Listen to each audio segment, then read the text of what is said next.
Gracias, muchas gracias, muchísimas gracias por Inmaculada por haberme invitado a este interesantísimo coloquio.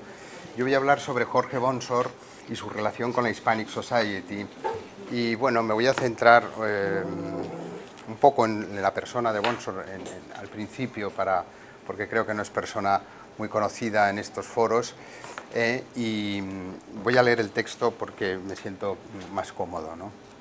Jorge Bonsor fue uno de los principales pioneros de la arqueología moderna en España. Formado en distintos centros europeos, en los liceos de Montauban y de Albi, en el suroeste de Francia, en el Colegio Imperial Alemán de Moscú, en el Ateneo Real de Tournai, en Bélgica, y en el Huddersfield College de Yorkshire, en Inglaterra, inclinó después sus estudios superiores hacia las bellas artes. Acudió primero a la National Art Training School de South Kensington de Londres, hoy en día conocida como Royal College of Art, para ingresar después en la Real Academia de Bellas Artes de Bélgica, en la que se licenció y recibió un premio como artista arqueólogo. Una vez finalizada su carrera, y como era costumbre entre los estudiantes recién licenciados de la Academia, emprendió un viaje de estudios para completar su formación. Debido a circunstancias familiares, su padre, James Bonsor, era ingeniero, había trabajado en España para una compañía inglesa. Bonsor decidió visitar nuestro país. Tras un clásico periplo de norte a sur, con una visita a Marruecos incluida, decidió instalarse en Carmona, en Sevilla, en la provincia de Sevilla, y dedicar su vida a la arqueología, aunque nunca abandonó, como veremos, del todo el arte ni la pintura. Director de la necrópolis romana de Carmona y de su museo, el primer museo de sitio que ha existido en España, fundador de la Sociedad Arqueológica de Carmona, académico de las Reales Academias de la Historia y de Bellas Artes de San Fernando, así como de otras instituciones culturales españolas, francesas y norteamericanas, su labor en el campo de la arqueología le fue reconocida ya en su tiempo al nombrarle Caballero Gran Cruz de la Orden Civil de Alfonso XII. Le avalaban su meritoria y ejemplar intervención en la necrópolis romana de Carmona, la antigua Carmo, entre 1881 y 1885, así como la excavación del anfiteatro de dicha ciudad, uno de los primeros edificados en la Bética, la exploración y prospección arqueológica de las riberas del Guadalquivir y de sus afluentes entre Córdoba y Sevilla, una destacada y novedosa investigación para el conocimiento de la economía rural de la Bética entre 1889 y 1900. Entre 1894 y 1911 llevó a cabo también la exploración sistemática de los alcores sevillanos entre Alcalá de Guadaira y Carmona, que constituye el punto de arranque de la investigación sobre la prehistoria y la protohistoria del Bajo Guadalquivir, ya que constituyen los primeros estudios sobre el colonialismo fenicio y la cultura tartésica, cuya ciudad buscó, de acuerdo con los planteamientos de aquellos tiempos, en las arenas del Coto de Doñana infructuosamente. Bueno, aquí he puesto unos cuadros que pinta Bonsor a su llegada a Carmona. Esto es una vista de Carmona, ¿no? Esta es otra vista, no se ve muy bien debido a la...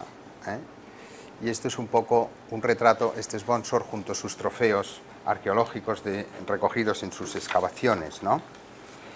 Quizá lo más interesante de Bonsor es el rigor y el método que él empleó en estos trabajos arqueológicos que hizo, que estaban inspirados en las técnicas y en la concepción que se enseñaba, de acuerdo con la arqueología histórica, en la escuela del Louvre, en la escuela del Museo del Louvre, y así introdujo una organización y máxima seriedad y rigor en sus trabajos de campo, en la recuperación sistemática de toda clase de restos, en dibujar científicamente las estructuras descubiertas, su disposición y elementos y peculiaridades, así como también los materiales, especialmente la cerámica. La cerámica es evidentemente el fósil director, digamos, o el elemento más común de los yacimientos arqueológicos, y es precisamente Bonsor, junto a otros, pero Bonsor fue uno de los primeros que comenzó a estudiar sistemáticamente este tipo de material y a obtener, digamos, o inferir, mejor dicho, datos históricos, ¿no? Todo de acuerdo con la arqueología histórica, como he dicho. También utilizó ocasionalmente la fotografía como técnica documental. A pesar de todo ello, Bonsor fue juzgado con dureza al poco tiempo de su fallecimiento al acusarle, con la sola intención de desacreditarlo científicamente, de expoliador del patrimonio arqueológico español, al haber vendido una parte importante de los materiales procedentes de sus excavaciones a la Hispanic Society of America, donde hoy en día se conservan en toda su integridad. Las ventas de antigüedades de Jorge Bonsor están muy bien documentadas, tanto por sus diarios personales como por la correspondencia personal con Huntington.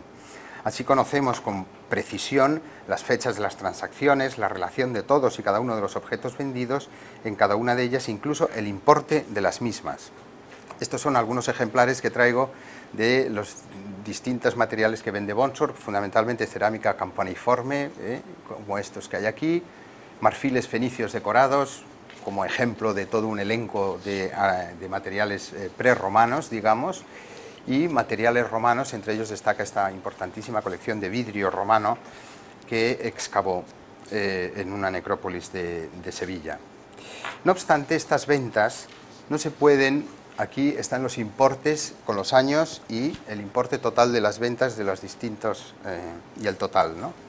No obstante, estas ventas no se pueden considerar en ningún caso un expolio del patrimonio español, pues responden en realidad a motivos mucho más elevados que lo que sus detractores difundieron sin ningún pudor en aras de un patriotismo malentendido.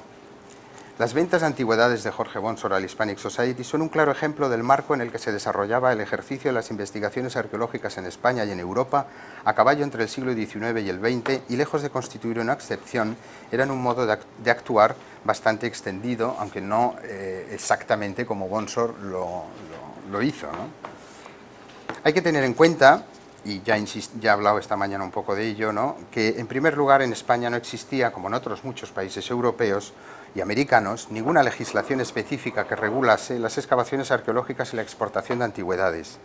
Si bien es cierto que en España contaba con una de las más antiguas leyes que se han promulgado sobre protección del patrimonio histórico arqueológico en Europa y en el mundo occidental, en realidad la Real Cédula de 1803, los gobiernos liberales no adecuaron esta normativa de una forma específica, me refiero ya una vez en el Estado liberal, ¿no? De hecho, la reforma y readaptación de esta ley, que fue reclamada con insistencia al gobierno a partir de 1858, sin obtener ningún resultado satisfactorio, si bien se crearon las comisiones provinciales de monumentos en aras de lo que se ha llamado la arqueología nacional, inspirada en el modelo francés que en España se mantuvo durante el reinado de Isabel II. Tras el periodo revolucionario, aún se insistió más en alguna ocasión en crear una ley de antigüedades en 1874 y en 1883, pero de nuevo las reclamaciones no fueron atendidas y se impuso, por el contrario, una gran liberalidad. Así, en el último tercio del siglo XIX, fechas en las que comenzó a operar Jorge Bonsor en España, entre otros arqueólogos extranjeros, que coincide además con un impulso generalizado de los estudios arqueológicos, la arqueología se ejercía de una forma muy liberal, sin apenas trabas ni intervención del Estado, y cada investigador tenía que procurarse sus propios medios y los permisos de los propietarios particulares de los terrenos donde se proponían excavar. Jorge Bonsor y Huntington, que vemos aquí en la fotografía, un retrato, se conocieron en 1898 en Sevilla. En esta época en Sevilla también había un importante elenco también de coleccionistas de antigüedades y objetos artísticos, con los que Huntington tuvo relación de alguna manera, ¿no? Huntington entró en este mundo en contacto a través de un arqueólogo francés que se llamaba Arthur Engel. Entre ellos, entre estos coleccionistas, por ejemplo, estaba Francisco Caballero Infante, que fue quien adquirió, por ejemplo, la primera epígrafe de las tablas de Osuna, hallada en 1872, que vendió luego al coleccionista malagueño Jorge Loring, ¿no? Hoy en día sabemos, gracias a Santiago, que la colección Caballero Infante está aquí en Barcelona, en el Instituto Amatller. Antonio María Dariza, que era secretario de las comisiones de monumentos, era otro de estos anticuarios, involucrado en el hallazgo también de otros bronces epigráficos en Osuna y también en el de Itálica, como ha señalado esta mañana José María Luzón. Manuel Almonte era otro anticuario sevillano también, que le vendió a Huntington, por ejemplo, la famosísima escultura de Diana, una de las mejores piezas que tiene la Hispanic Society. Y también existían otros que tenían colecciones de Itálica, por ejemplo, como Antonio Vera o Antonio Calvo Cassini. Magnífica colección numismática, por ejemplo, tenía Eduardo Sánchez de la Cotera, que acabó en el Instituto Valencia de Don Juan, pero sin duda los más destacados coleccionistas de esta época fueron el sacerdote Francisco Mateos Gago, de gran recuerdo para los sevillanos, que formó una colección arqueológica impresionante a base, esto sí, de rebuscas y de digamos, procedimientos bastante sospechosos, que luego pasó al Museo Municipal de Sevilla y hoy en día se conserva en el Museo Arqueológico de Sevilla, ¿no? Y la otra gran coleccionista, ya se ha hablado esta mañana de ella, era doña Regla Manjón Mergelina, la condesa de Lebrija, que formó una espléndida colección de antigüedades en su palacio de la calle Cuna en Sevilla, que hoy en día allí se conserva. Aquí he traído esta estatua, que ya la ha puesto también el profesor Luzón esta mañana, porque esta estatua la encontró Huntington y hoy en día está en la colección Lebrija. La acabó comprando la condesa, ¿no? Pero sin duda Huntington, con el que mejor conectó de todos ellos, fue con Jorge Bonsor, ¿no? Huntington quedó admirado desde un principio por la labor que Bonsor había desarrollado en Carmona, y desde ese momento establecieron ya una amistad que no comenzó, se vio truncada momentáneamente por la guerra de Cuba, pero la recuperaron hacia 1902. Es la época que Huntington muere su padre y hereda la inmensa fortuna que tenía, y cuando decide poner en marcha la formación de la Hispanic Society, la formación de su idea, que es la idea de crear un museo español, ¿no? De alguna manera podemos decir que Huntington financió, sobre todo a partir de 1905, las actividades arqueológicas de Bonsor en Andalucía, pero que en una particular relación esta nunca se circunscribió al mero intercambio comercial, como en ocasiones ha sostenido, sino una colaboración con el propósito principal de desarrollar la investigación arqueológica, principal interés de Bonsor, a la vez que contribuir a la formación de la Hispanic Society, ¿no? Como hemos puesto de relieve en la exposición que se ha podido ver en Alcalá de Henares hasta hace muy poco, el tesoro de la Hispanic Society of America, el tesoro arqueológico, y que hoy en día se está exponiendo en Sevilla.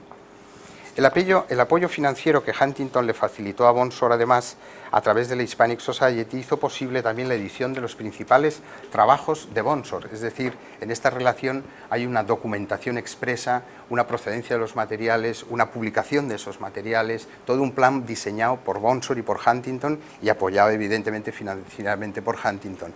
Y de hecho casi toda la más importante obra publicada por Bonsor está publicada en la Hispanic Society.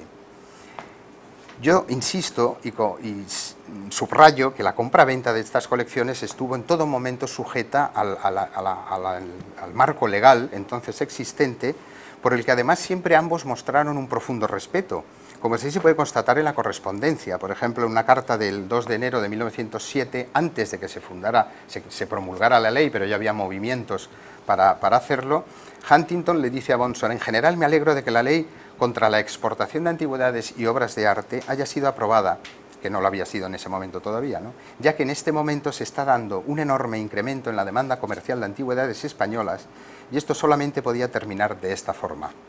Espero fehacientemente que dicha ley sea aplicada y que de esta forma se haga imposible sacar lotes de valor de España.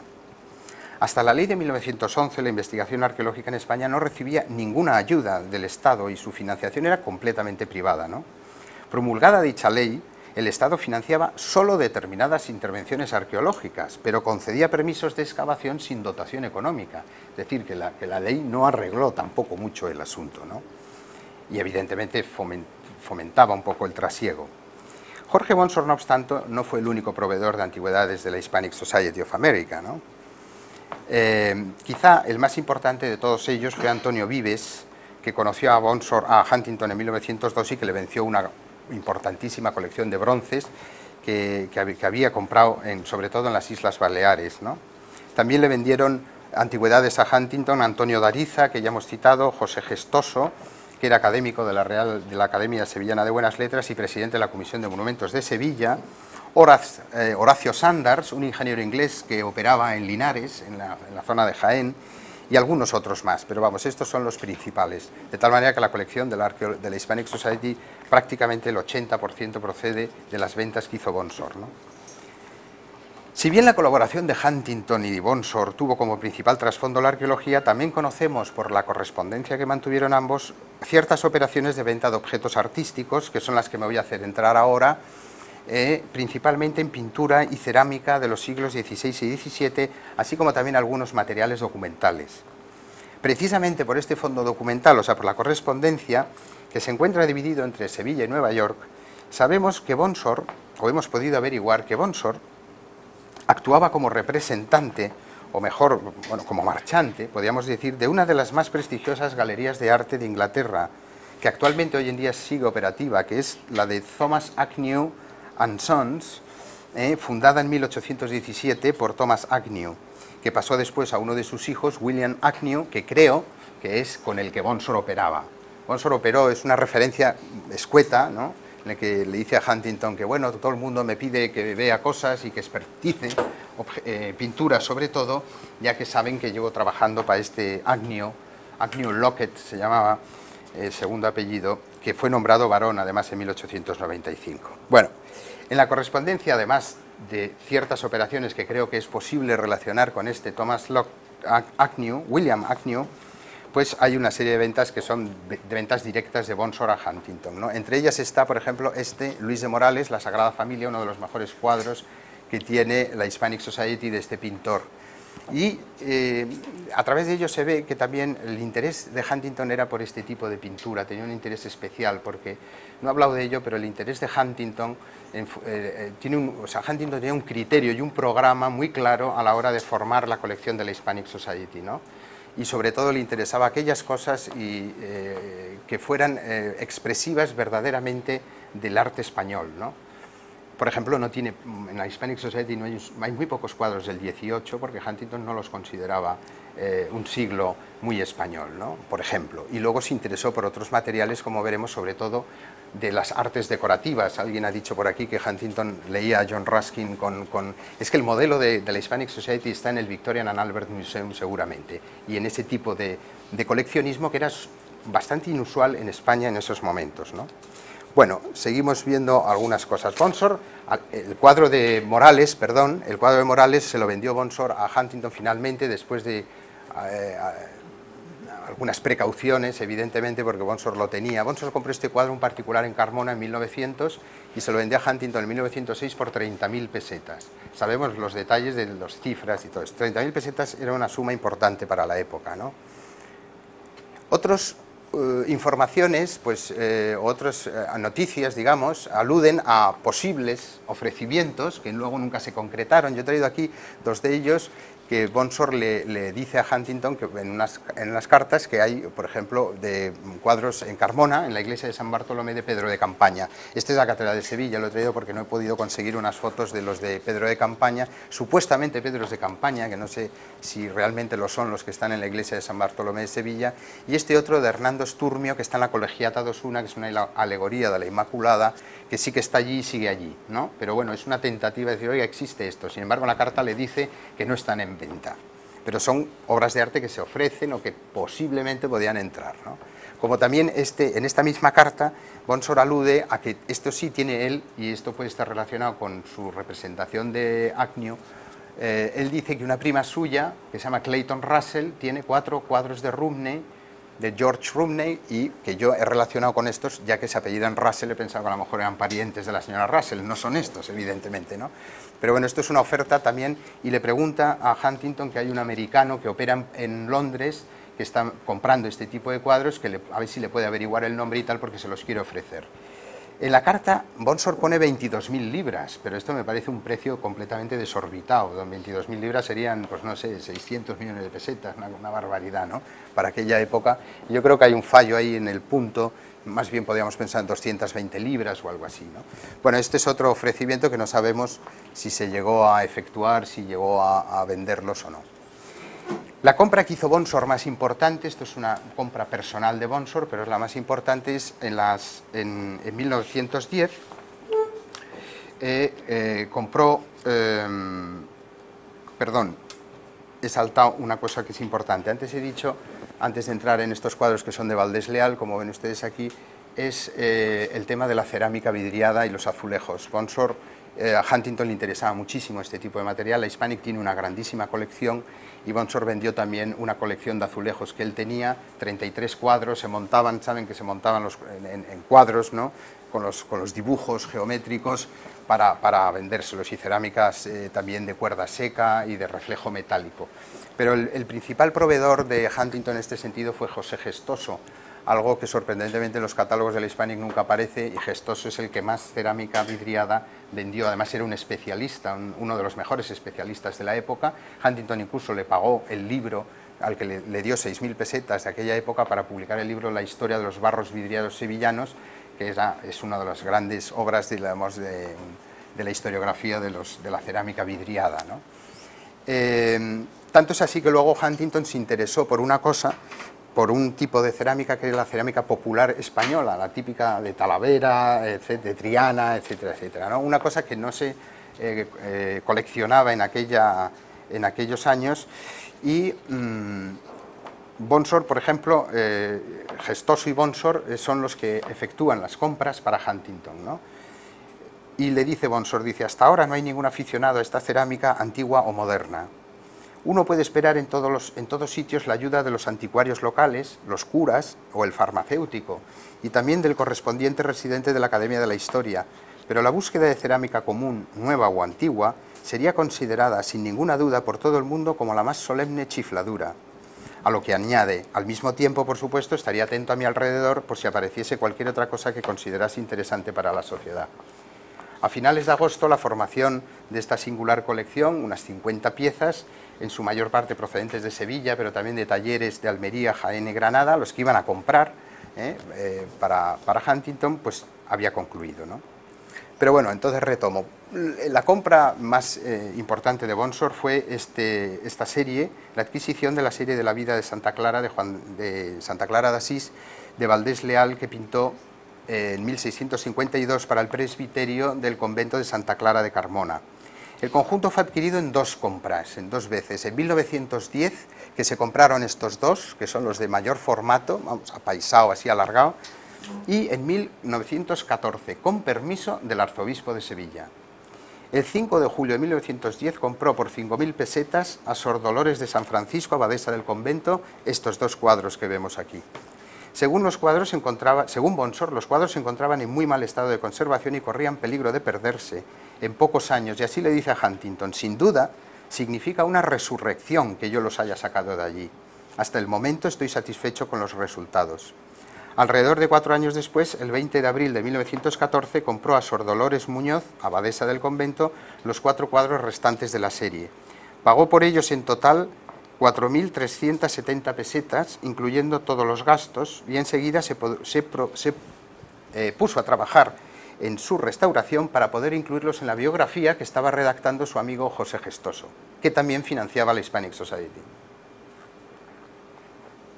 Dado el formato, estos son la Santa Clara, la procesión de Santa Clara con San Francisco, la procesión de la Sagrada Forma, esta es la derrota de los sarracenos, y este es Bonsor una vez satisfecho con sus resultados de restauración. Dado el formato original de las pinturas, estaban en el presbiterio, proyectadas y realizadas para el presbiterio, su estado de conservación, Bonsor se vio obligado a regularizar el tamaño. O sea, este marco está comprado por el propio Bonsor y todos los otros que hemos visto, bueno, estos es que no lo tienen, pero vamos. Y algunas partes tuvo que separarlas de su disposición original, como estos ángeles volanderos. La serie completa permaneció en manos de Bonsor hasta 1929, en el que, con motivo de la Exposición Internacional de Sevilla y la visita de Huntington, con ese motivo que no venía a España desde 1900, la correspondencia es insistente, ¿va a venir usted a España? No, Fen, qué pena. Bueno, se pasaron 20 años sin verse, pero escribiéndose regularmente, parecían casi novios, donde fueron expuestos los cuadros de...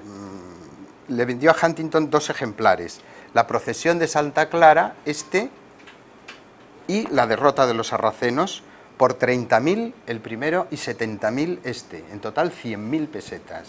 Habían pasado, Bonsor, si recuerdan, compró por 5.000, por 4.300 pesetas los 4, bueno, pues el incremento es considerable. Aquí hay una plusvalía evidente.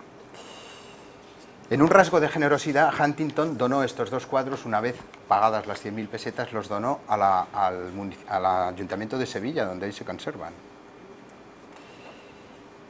Tras el fallecimiento de Bonsor, su viuda, seguramente por necesidad, vendió los 4 restantes a la familia March, y hoy se encuentran, creo, por lo menos lo estaban desde que Valdivieso publicó el catálogo de Valdés Leal, estaban en Palma de Mallorca, donde creo que hoy en día seguirán, no sé.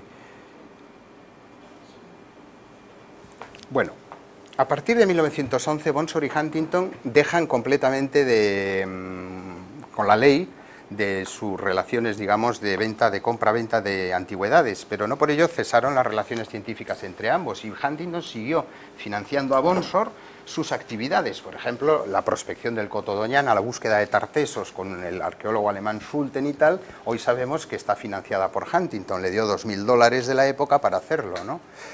Y bueno, y otras cosas también, otras pequeñas cantidades que le fue dando para hacer, pero ya cesaron las ventas con la ley, además está en las cartas que lo cesaron. Bueno, pero en esta nueva etapa, digamos, entre 1912 y 1930, continúa habiendo intercambios de información y ofrecimientos de obras de arte, aunque nunca ya Huntington le compró a Bonsor nada más, o bien porque no le interesó, los ofrecimientos, como veremos, no eran malos, pero bien como a Huntington no le interesó.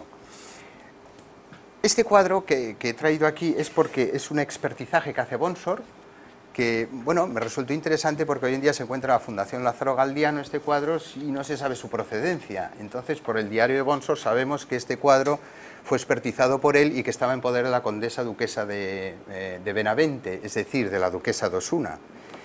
Tradicionalmente, Bonsor fue a ver un supuesto Velázquez del retratado que se supone que es Agustín Moreto, el poeta.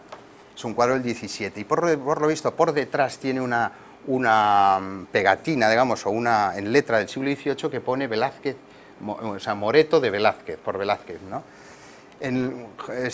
Alfonso Pérez Sánchez catalogó, en el catálogo que hizo, este cuadro como lo atribuyó a Juan de Pareja, no se sabe, y estaba de acuerdo, pensaban que era Agustín de Moreto el retratado, ¿no? Pero bueno, lo interesante de esto es que sabemos que pertenecía a la colección del duque de Osuna, que en esa época era, por lo que yo he podido averiguar, era doña Petra, duque de Estrada Moreno, que estaba casada con Mariano Tellez de Girón y Fernández de Córdoba, el actual, o sea, el padre de la actual duquesa de Osuna. Y evidentemente lo vendieron, claro. Bonsor ahí no debió de...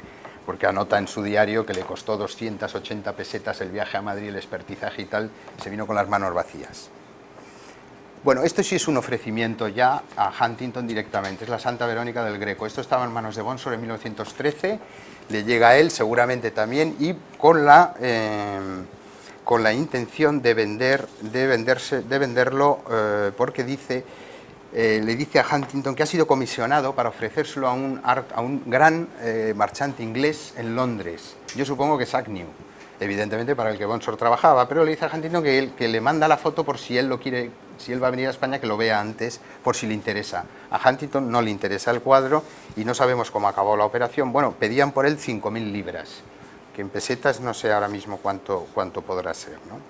Hay otros ofrecimientos, uno que me he saltado, que bueno, por curiosidad, Bonsor tiene entre manos también la posible compra de un cuadro de un primitivo sevillano, Juan Sánchez de Castro, en un convento en plena Sierra Morena, que no sabemos cuál es, y otro objeto por el que incluso él dice que llegó a ofrecer 25.000 pesetas, pero que se le adelantó a alguien y se lo compró.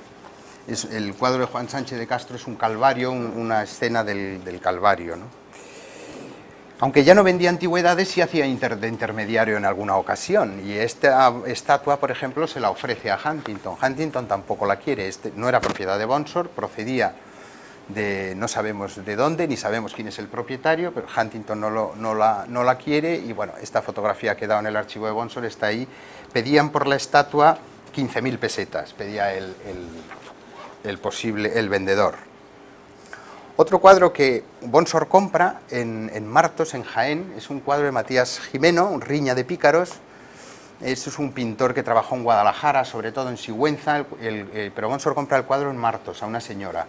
Y le manda a Huntington, le dice que la ha comprado y que bueno, que a ver, ¿qué le parece? Tampoco le interesa, ¿no? También le ofreció Bonsor en esta época un testamento de Pedro el Cruel, con su sello de plomo y la imagen del rey, por 30.000 pesetas, que Huntington también rechazó, ¿no? El testamento de Pedro el Cruel, que no sé, no he podido localizar si existe hoy en día o no, yo creo que debe de estar en alguna parte. Por lo visto fue publicado en un libro en el siglo XVIII, en una edición, mejor dicho, del siglo XVIII, de las crónicas de los reyes de Castilla de Pedro López de Ayala, corregida por Jerónimo Zurita. O sea, el texto había sido ya publicado y estaba rondando por ahí en venta, ¿no? No sé qué habrá pasado con él. Finalmente, también en este año, en 1913, le propone también la venta de una inscripción funeraria del siglo XV, una inscripción funeraria árabe, y una estatua de un niño procedente de Osuna, que esa se conserva en la colección Bonsor y que Huntington tampoco la quiso. El cuadro este de la riña de pícaros, además, fue publicado en 1979 en Archivo Español de Arqueología como perteneciente a la colección Bonsor por Juan Miguel Serrera, ¿no? Pero sin duda el ofrecimiento más importante y más espectacular que manejó Bonsor, y con esto ya acabo, su ofrecimiento es esta serie de la historia de Aquiles, una serie de tapices de la historia de Aquiles, que considero de la mayor importancia porque esta serie hoy en día no existe completa. Y Bonsor ofrece, dice que es una familia que tiene estos tapices en su poder desde 1674. No he podido averiguar la familia, evidentemente estoy en ello, pues me parece muy interesante, y las fotos las hemos podido, me llegaron hace 2 días de Isla Hispanic Society, todavía se conservan allí, ¿no? Y por eso hemos podido, vamos a ver si podemos investigar y poder identificar la serie, ¿no? La serie es completa, pero con formatos distintos. Allí a la derecha está el cartón de Rubens, es una serie de Rubens, perdón, que no lo he dicho, que se hizo, la Editio Princeps, se hizo entre 1630 y 1635, y según los datos que ofrece Bonsor, los tapices están firmados por Gerard van Strecken y por Juan Leftael. Y esto es muy importante porque sabemos que en 1653 los cartones los compran estos dos tejedores flamencos y por tanto sabemos que a partir de entre 1653 y 1668 estos tejedores están vendiendo esta serie, ¿no? Esta serie sabemos se sabe por la documentación, la compraron al menos tres españoles importantes, ¿no? Que son el Marqués de Caracena, el Conde de Fuensaldaña y Alonso de Peralta y Cárdenas, que fue el famoso embajador que estuvo en Inglaterra y que compró pues gran parte de la testamentaría de Carlos I, ¿no? Sería posible que pudiera pertenecer esta serie a uno de ellos, ¿no? La cifra en la que se valoraron es astronómica, el ofrecimiento eran $120.000 de 1921, esto es un ofrecimiento de 1921, que son unas 720.000 pesetas de la época, ¿no? Esto siempre ha sido, bueno, aquí vemos cómo el cartón a veces no coincide exactamente, esto es una serie, y esto es también muy importante porque evidentemente está confeccionado, este es el formato normal, digamos, que tendrían que tener, este es el otro, la cólera de Aquiles, ahí he puesto como ejemplo uno que hay conservado de Van Strecken y Lefdael en el Museo de Fine Arts de Boston. Pensé que en un momento podía ser uno de ellos, pero evidentemente no lo es, porque el formato que tiene es completamente distinto. Este es el más grande, la devolución de Briseida, se ve las medidas a los lados, y estos dos claramente no corresponden a la serie, ¿eh? Se ve perfectamente cómo la composición, bueno, los personajes, ¿no? El tamaño son completamente distintas, pero el vendedor pues o bien completó o la familia completó en algún momento, no sabemos, pero no corresponden, ni siquiera son cartones de Rubens, vamos, ¿no? Este se ve perfectamente, es la muerte de Aquiles, ¿eh? Bueno, y este es un poco el resumen de todo esto que hemos ido ahora viendo más o menos de los ofrecimientos de Bonsor a Huntington, y bueno, creo que es un ejemplo interesante e importante esta relación entre Huntington y Bonsor en su faceta arqueológica como también en la faceta, digamos, artística, ¿no? Gracias. Vamos a ver, a partir de 1911 la compraventa de antigüedades, o sea, me refiero de arqueología, cesa completamente y taxativamente, no se vuelve a ver una compra. ¿Y las pinturas? Yo eso no lo considero antigüedades, es decir, no, una parte está, digamos, sí, la colaboración sé a lo que arqueológica, te refieres, que es lo que yo he intentado mostrar, o sea, hay una colaboración arqueológica, luego hay pues estas actividades de Bonsor como marchante, evidentemente, que no conocíamos, yo no conocía hasta hace tiempo, he hecho mi tesis doctoral sobre Bonsor y desde luego no manejaba esa documentación, la vi en Nueva York, en esa carta precisamente en la que lo dice. A partir de ahí, hombre, sí conocíamos estos ofrecimientos, pero no hay constancia de que Bonsor compre, de que Huntington compre nada de lo que ahí se le ofrece. A mí me parece muy interesante este caso porque están por un lado Bonsor, y yo no conocía ni siquiera el personaje, me lo has presentado tú, Bonsor y Huntington, por un lado están las transacciones que ellos hacen y luego este gestoso. Sí. decir, Gestoso hace sus propias transacciones con Huntington también. de manera completamente fraudulenta si formaba parte de la Comisión de Monumentos. Sí, y por lo Gestoso... tanto tenía terminantemente prohibido hacer este tipo de cosas. O sea, por un lado son estos personajes que tienen esas excavaciones que se les financiarán de alguna manera y bueno, tienen sus negocios o sus colecciones y les debemos estar agradecidos porque bueno, los vemos, efectivamente sí, ahí se ha salvado el patrimonio, pero este tal Gestoso, que hay muchos además, a raíz de la desamortización, de la creación de las comisiones, este tal Gestoso no solo no podía hacer ese tipo de cosas, sino que además era su deber denunciarlas y ponerles coto, ¿no? Lo que tenía que hacer ¿qué era exactamente? ¿El jefe político o el...? Gestoso era presidente de la Comisión de Monumentos de Sevilla, con lo académico de la de Buenas Letras de Sevilla, responsable último de que todos los objetos de la provincia del Museo Municipal de Sevilla, acabasen en el museo. y muchas cosas más, vamos, Gestoso era el amo de Sevilla, vamos.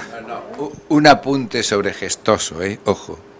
Gestoso, por sus manos pasaron cosas que acabaron en manos de otros, y documentos y manuscritos. Gestoso, cuando murió, dejó un cofre sellado, o sea, con un candado, a la Biblioteca Colombina de Sevilla, con la condición de que no se abriese hasta que pasasen 100 años. O sea, que muy honrados, muy lo que fuera, pero y creo que se abrió, pero no sé el resultado. Vamos, los 100 años cumplían. ¿No han pasado? No lo sé. Yo creo que han pasado. Yo creo que han pasado. Gestoso murió ¿Sí? en el año 18, ¿no? Ah, pues entonces todavía no han pasado. Entonces todavía no han pasado. Pues, vale, pues entonces no han pasado. Pues ahí estará el cofre. Sí. Ahí el cofre cerrado. Los curas lo guardan y serán muy cuidadosos de cumplir el testamento. Es que, o sea, Huntington atrae, o sea, Huntington, la gente estaba encantada con Huntington, eso es una verdad en España, o sea, estaban dispuestos a contribuir, fueran presidentes o lo que fueran, y si sus manos estuvieran. Otra cosa es que Gestoso comprara, adquiriera fraudulentamente eso y luego lo vendiera, es decir... No, era una observación. Podría hacer yo. El decreto prohibiendo la exportación de obras de arte es del año 26, es de agosto del 26. Sí. No, es del 11, ¿no? No, pero hay una ley de antigüedades que ahí sí que te permitían, porque tú por la ley de antigüedades se especifica que no puedes excavar sin permiso del Estado y no puedes vender los objetos, tienes que entregarlos al museo, excepto los duplicados. O sea, es decir, la propia ley da margen a lo que sea duplicado, te lo podías quedar. ¿Y estos tapices en algún sitio tendrán que estar, no? Son enormes. Hombre, yo supongo que sí, espero encontrarlos. Es que todo esto ha sido una cosa muy de última hora y tal, ¿no? Pero no es en el cofre no creo, no, porque esto no tengo tampoco la seguridad. No, son 8 piezas. Lo que pasa es que hay 2 que no son de Rubens, los otros sí. ¿No están localizados? No están localizados ninguno de estos. O sea, hay otros, por ejemplo, la Catedral de Santiago creo que tiene varios, pero no son de esta época, del Leftael y tal. Es que se hicieron muchas series.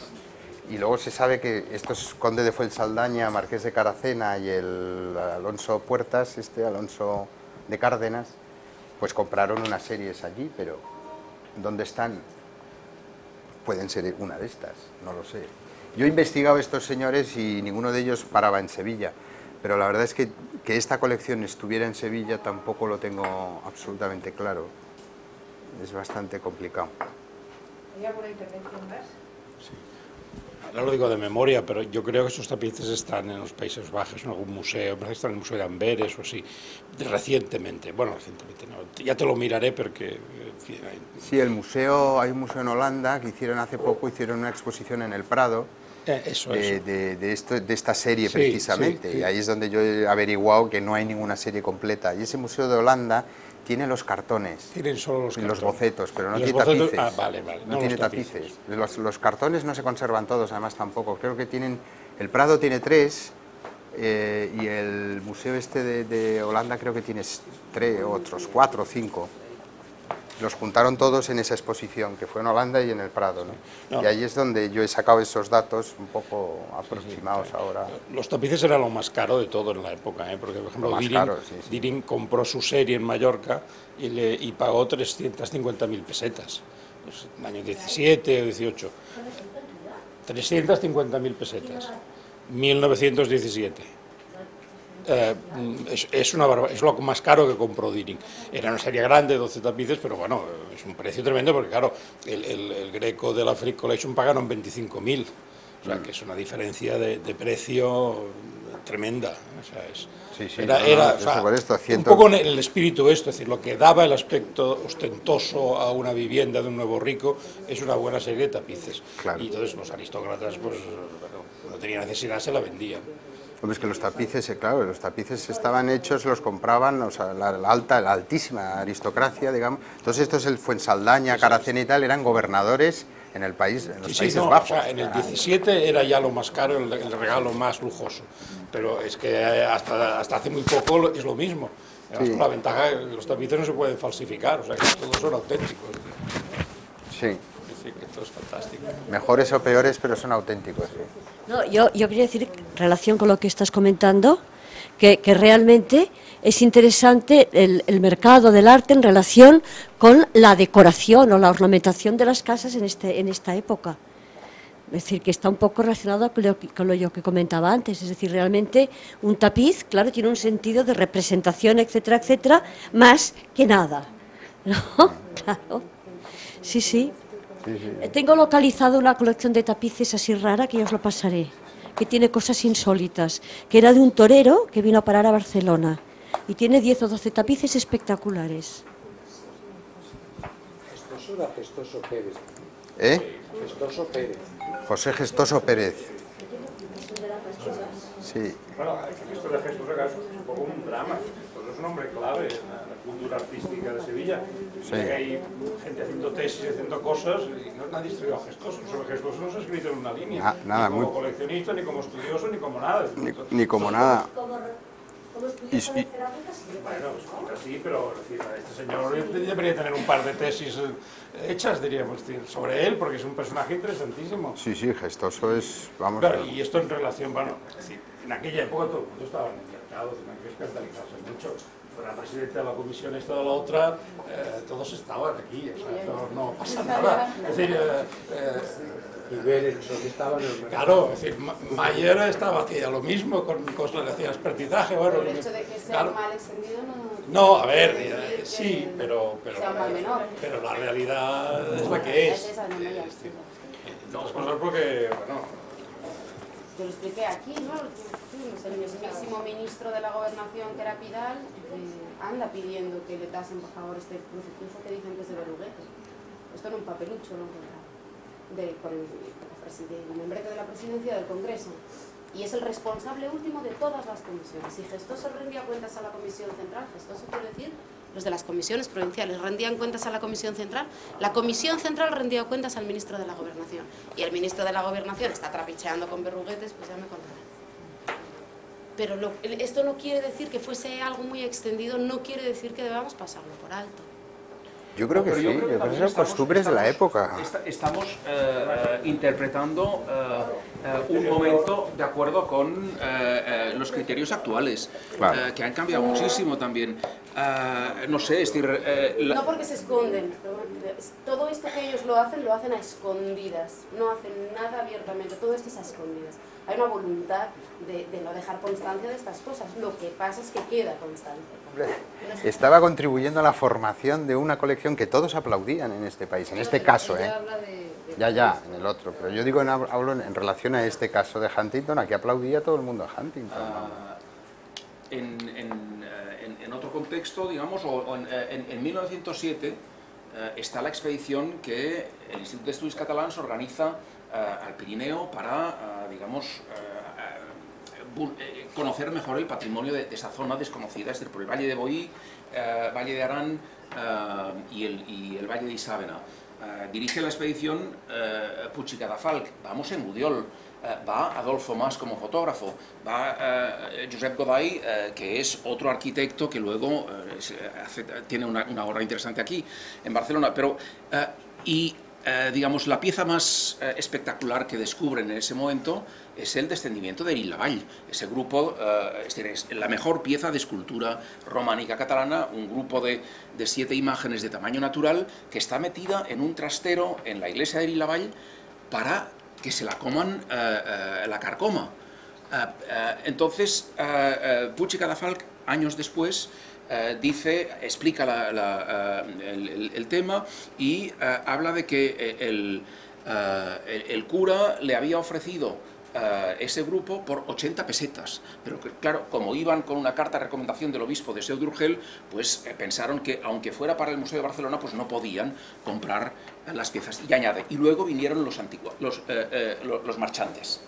Y yo añado, suerte que vinieron los marchantes, porque o si no, a lo mejor estaría carcoma. Entonces, es decir, el comercio, evidentemente que puede producir daños, pero también contribuye a la conservación del patrimonio. Es decir, y en ese sentido, yo creo que está muy bien, sobre todo el acceso a las piezas. Es decir, que una obra sea, digamos, comprada por un particular y quede, digamos, escondida y fuera, es decir, el intentar esconder la procedencia, eso es lo que evidentemente a nosotros como historiadores nos perjudica, y a la sociedad en general también, pero yo creo que habría que ser un poco... Hay que matizar, sí. ¿no? Hay que matizar.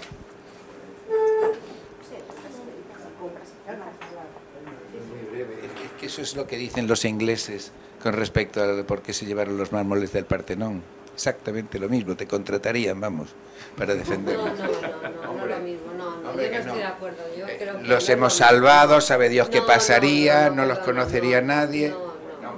No, una cosa es que Lord Elgin compre unos mármoles en un momento determinado, y yo estoy de acuerdo con él, y creo que los han salvado la salida. O sea, yo creo que es que son dos cosas distintas. O sea, yo sé lo de, o sea, yo he estudiado lo de Huntington y efectivamente la gente la admiraba, y yo creo que hay cosas que están allí que menos mal que están allí porque no estarían.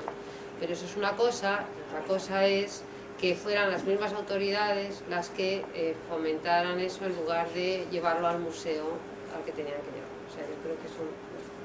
Sí, hombre, eso es evidente, claro. Hombre, cuando compra la biblioteca del Marqués de Jerez de los Caballeros, es una de sus primeras compras, en el año 1902. Sí. Bueno, se lleva una biblioteca que era espléndida. Sí, No decía había... Menéndez Pelayo que se perdió más con eso que en Cuba, ¿no? Sí. No había ningún peligro con esa biblioteca. ¿Eh? No creo que hubiera ningún peligro de que se perdiera aquí. No. No, decía Menéndez Pelayo, digo, que como se vendió, que más se perdió con eso que en Cuba. Bueno, yo quería decir justamente lo mismo que has dicho tú, que has dicho que Huntington era celebrado, etcétera, etcétera, pero en cambio cuando compró en 1901 la biblioteca del Marqués de Jerez de los Caballeros, o sea, en la prensa hispánica salieron toda una serie de artículos en contra, y esa biblioteca es la columna vertebral de la colección de Huntington, ¿no? O sea, De la librería, sí. Y después también, o sea, llama la atención con qué sigilo a Huntington, o al menos a mí me llama la atención, con qué sigilo a Huntington mueve sus peones, es decir, sus agentes. O sea, de una forma muy curiosa en España y después también en Europa, porque Huntington dice que él no compra directamente sus productos en España, no los compra porque tenía agentes, tenía Gestoso, tenía los Beruete, o tenía los Madrazo, o tenía otros, ¿no? Pero después hay toda una serie de agentes americanos y después también, o sea, hispánicos que se mueven por aquí y que tienen, o sea, luego me voy a referir un poco a ello, que llegan al máximo contacto, o sea, al máximo nivel, o sea, se mueven, ¿no? Entonces es una tela de araña finísima, que es muy curiosa. Sí, desde luego, claro, él en sus actuaciones es diverso también, hay cosas que se mueve con sigilo y compra evidentemente con sus agentes y tal. Gestoso le vendió, también hay que decirlo todo, antes de la ley, ¿no? Me voy a la ley, pero evidentemente sí, pero luego tenía actuaciones completamente diferentes, tipo la relación que mantuvo con el señor Bonsor, ¿no? Que fue la que fue, y con otros también, ¿no? Pero bueno. Pero vamos a ver, antes de la ley, el papel, la función de Gestoso, ¿cuál era? ¿Vender cosas en nombre del Estado? No. ¿Cuál era el papel de Gestoso? Antes de la ley ya ocupaba el cargo de presidente de la Comisión de Monumentos. ¿Cuál era su misión? No lo sé, me parece que no lo sé si era... No estoy Gestoso era un abogado en ejercicio y al mismo tiempo era un erudito, el gran erudito del arte sevillano, que tiene pero era el director... Presidente de la Comisión de Monumentos. Bueno, Sí, luego le dieron seguramente diferentes cargos, sí. Pero claro, era director del Museo Municipal. Sí, pero sí, exactamente, fue el primer catálogo del Museo de Sevilla lo firma él. Lo firma él, sí. Pero, es decir, lo que está prohibido es vender una obra del museo. Todo lo demás estaba permitido. Claro. La Iglesia vende sus bienes y lo tiene organizado. Eso quería comentar. Eso es lo que yo quería decir. El que más obras de arte pone en el mercado es la Iglesia. Claro. Pero el que más, sin duda, vamos. O sea, lo están vendiendo absolutamente todo, con permiso del arzobispo. Es que, a ver, yo creo que aplicamos un esquema anacrónico a una situación que no se puede aplicar. En esos años la ley era otra y la percepción social era otra. Cuando sacaban los claustros y las piedras de sus sitios, los llevaban y montaban lo que fuera, en España o fuera, eso se consideraba recuperación, salvación, uso del patrimonio en un sentido nuevo. Nadie lo criticaba. ¿Por qué venden con un nombre falso? ¿Por qué ocultan su nombre? ¿Por qué lo hacen con sigilo? ¿Se pierden que les pongan una medalla por salvar el patrimonio? Bueno, a ver, si se la dieron... También había sensaciones que estamos perdiendo. Y por la eso medalla se la dieron. Pero bueno, es decir, con el la medalla se la dieron. Pero va a ser la última intervención. Sí, bueno, pues nosotros no lo No, sí, claro, digo, antes de la ley hay una serie de disposiciones que impiden la salida de los bienes, estoy hablando a partir del año 36, cuando España se convierte en ese gran mercado de arte, 1836. Hay una serie de disposiciones que ayer hablábamos con Jorge Mayer, se respetan de una manera o se respetan de otra. Yo no estoy para nada de acuerdo en que hay que mirarlo con la mentalidad del siglo XIX. El que era un impresentable en 1800 es un impresentable en el año 2000. Es decir, no estoy hablando de todo el comercio y todo el que se dedica al comercio. Hay un tipo de comercio y hay otro que es fraudulento y sobre todo es impresentable, pero con todas las letras, cuando viene de parte de los propios encargados de proteger el patrimonio histórico. Porque decimos, no, ve con los Madrazo, pero bueno, los Madrazo que controlaron el Museo del Prado durante 90 años casi entre unos y otros, ¿no? Los Madrazo eso no lo podían hacer, es inmoral totalmente que los Madrazo hiciesen esas cosas. Los Madrazo sacan de los inventarios, que hay un Madrazo, pero de Madrazo durante 50 años hace todos los inventarios del Prado, 12 versiones, de los que se reserva además todos los derechos. Y de ahí desaparecen por arte de Birli-Birlo que cosas que aparecen en el mercado. ¿Pero eso qué es? ¿Eso es la mentalidad de la época? Eso es un sinvergüenza. Por aquí he oído que los Beruete también. Sí, y los Beruete pero también eran directores del Prado. Es que el Prado debe dar un juego increíble. Es que el Prado es jauja. Practican su alma. No, pero lo que yo quiero decir, esto se criticaba y se criticaba muchísimo. ¿Qué pasa? Que las revistas especializadas están en manos de estos mismos.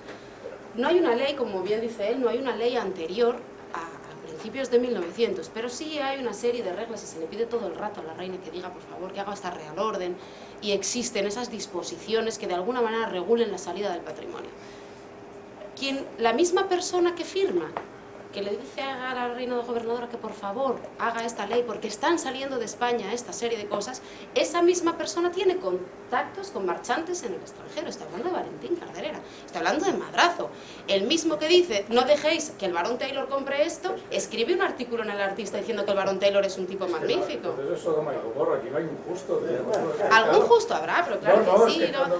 Pero no hay ninguno, digamos. sobre esto, a esto le he dedicado muchos años y dicen por aquí pi y por aquí pa.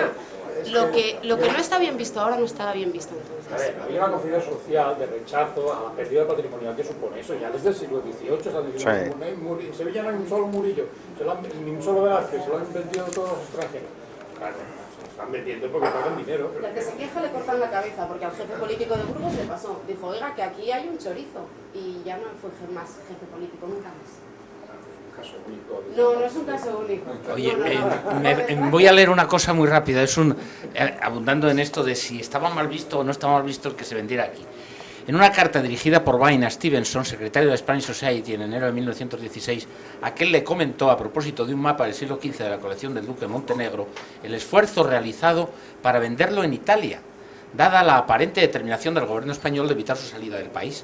Dice, si tenemos empaquetado aquí un mapa del siglo XV realizado por un mallorquín que formaba parte de la colección del duque de Montenegro, ha sido preciso un gran esfuerzo para venderlo en Italia, porque en España el gobierno parecía determinado a no dejarlo salir del país.